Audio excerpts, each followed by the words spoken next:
Oh. Street preaching again here and bye-bye. Yeah.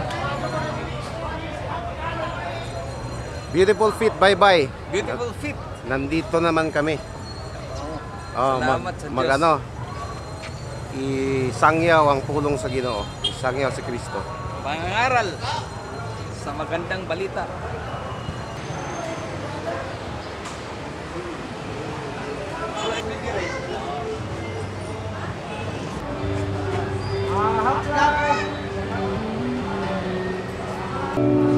Mayong morning ninyong tanan mga kaigalaan ko. Mayong morning siyudad sa baybay.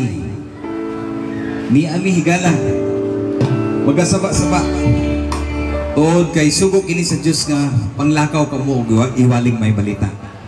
So mga kaigalaan ko, before me magasugod, dunay mo render og song mga kaigalaan ko ang akong kauban. So maminaw ta sa mensahe sa maong awit higala. Good morning ninyong tanan.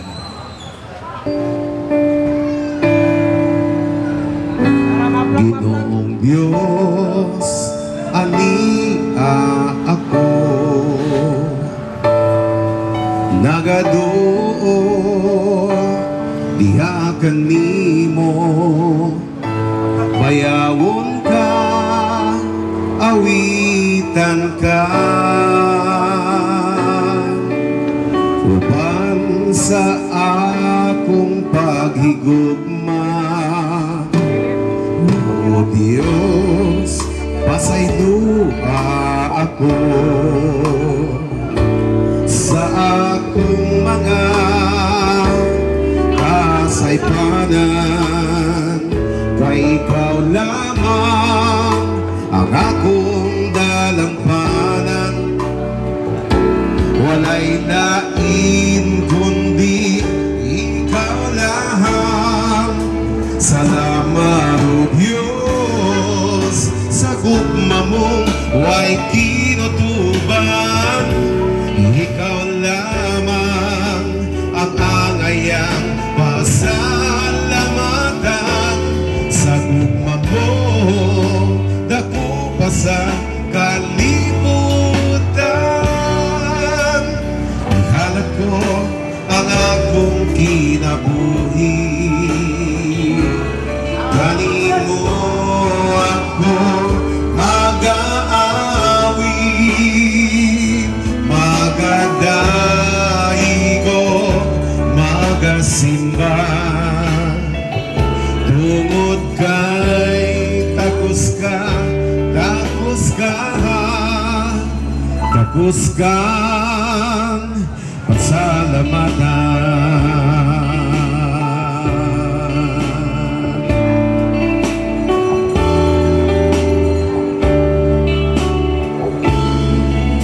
Importante makapatitas pulong sa Ginoo. Karon magasaulog ta higala on kay Holy Week karon no. Ikinahanglan nato higala nga makapatitas pulong sa Ginoo.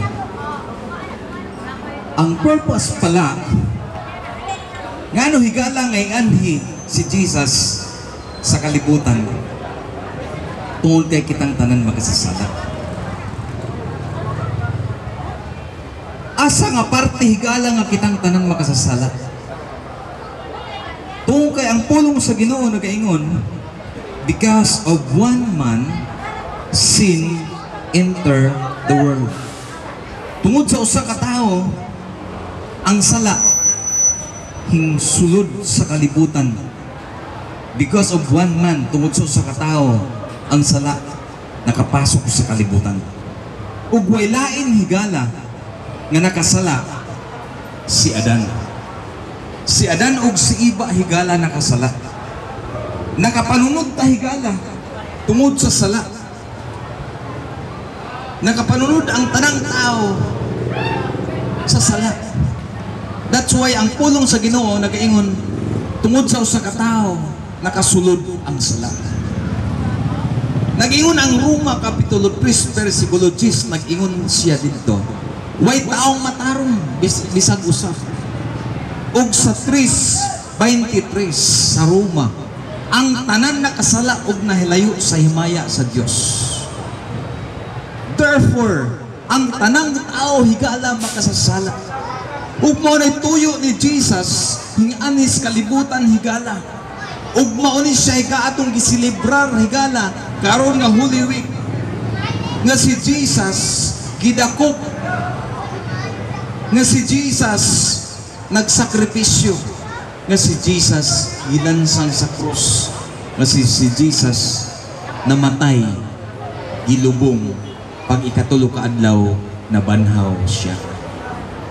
Ang tumong og tuyo higala ingon siya ang anak sa tao mianis kalibutan aron sa pagpangita sa nangawala, aron sa pagluwas kanimo.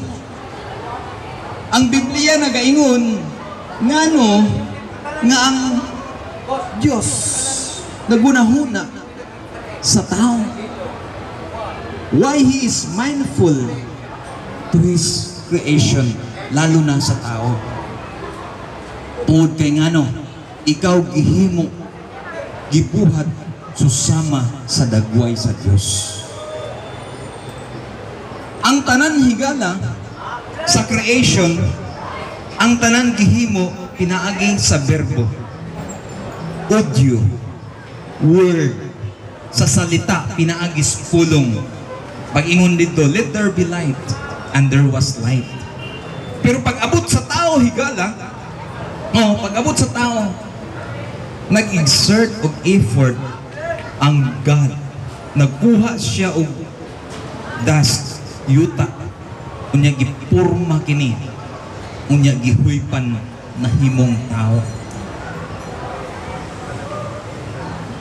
Unya kadto nga tao mo to si Adan, ug gihatagan higala og kanang balaod nga ayaw kanan ayaw pagkaon sa kahoy sa paghibalo sa maayo ug sa dagtan.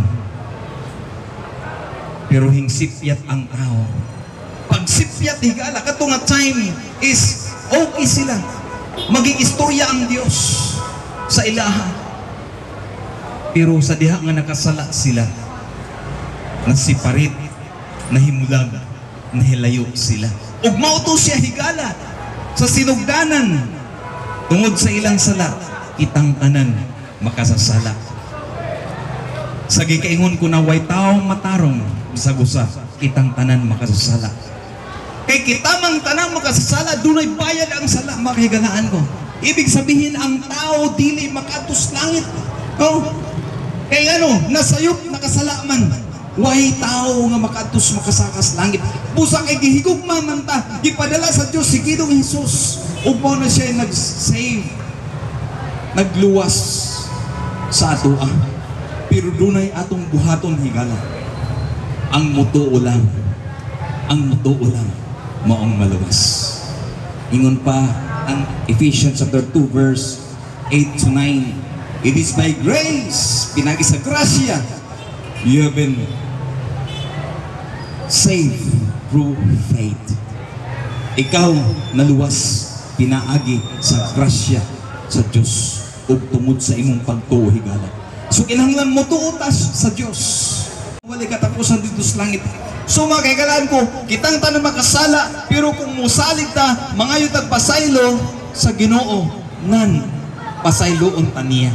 Nag-ingon ng John 1 John 1:9, if you confess your sins, kung ikaw musugid sa imong kasalanan, pasayloon ka sa Dios ug limpyuhan ka sa tanimong kahugawan higala. Ug way lain nga makapalimpyo, way lain nga makapasaylo sa atong kasalanan, only si Jesus Christ. Makita ninyo higala, nag-suffer si Jesus. Unsa karon Miyerkules, Huwebes Santo, ugma Biyernes Santo, sumakita natong mga pelikula, The Passion of Christ. Gilatigos siya higala. Ug kadto siya higala, mo to'y parusa. Nagpasal siya krus. Gipurung-purungan siya higala, tunukon. Gidunggab siya. nya gipainom pa nga ni og kanang suka. Nagbitay siya dito sa krus. Nahimo siyang tinunglo.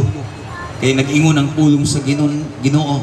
Tinunglo ang tao nga nagbitay sa kahoy para lang sa atoa. Nahimo siyang tinunglo.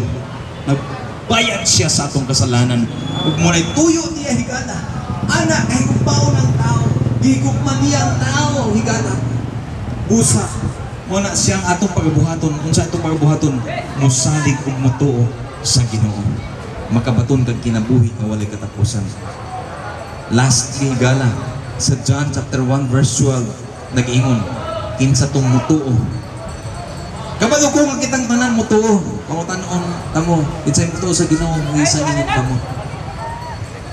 Ma-plug. Pero kinahanglan day nato dawaton sa Ginoong Hesus. Atong isurrender ang atong kinabuhi adto sa Ginoo. Himuon nato siya nga master, himuon nato siya nga Lord, himuon nato siya nga kanang tag-iya. Atong isurrender nga atong kinabuhi adto sa Dios. Make him Lord. Ato himuon nga Panginoon, Ginoo sa atong kinabuhi. Siya'y magbubuot higala. Busa nagingon ang pulong sa Ginoo sa John chapter 1 verse 12 kinsa tong mudawat kinsa tong mutuo. Dunay karapatan na maging anak sa Ginoo. So importante higala makigrelasyon ta sa Dios. Dawata sa Ginoong Hesus. Karon asa man ka nagtindog man ka naglingkod man ka dawata sa Ginoong Hesus, nag-ingon siya dunay karapatan maging anak ka sa Dios. So magpray ta higala sungod sa pag-ampo. Ayaw kauwaw mag-pray ta. Sabat ka na ako higala. Ako ray mag-lead. Kini siya nga prayer, mahimutan nimong prayer kita singkasan. Jesus, sunod higala. Jesus, dawaton ta ka. Ingon nga Ginoo ug personal na maduluwas. Pasaylo ako sa akong kasalanan. Ikaw na mo'y magbuot na ako. Akong isurrender o Diyos ang akong kinabuhi. Ug ikaw na mo'y magagiya kanako sa adlaw nga tanan. Gutumon ako ug uhawon ako sa imong balang pulong. Masakop ako sa turil sa kaluwasan. Salamat Ginoo. Ikaw magauban kanako sa adlaw nga tanan. Salamat sa pangalan ni Jesus. Amen. So salamat kayo mga kaigalan ko. Salamat sa inyong pagpaminang. Ang Ginoo panalangin kaninyo. Bye-bye. Bye-bye.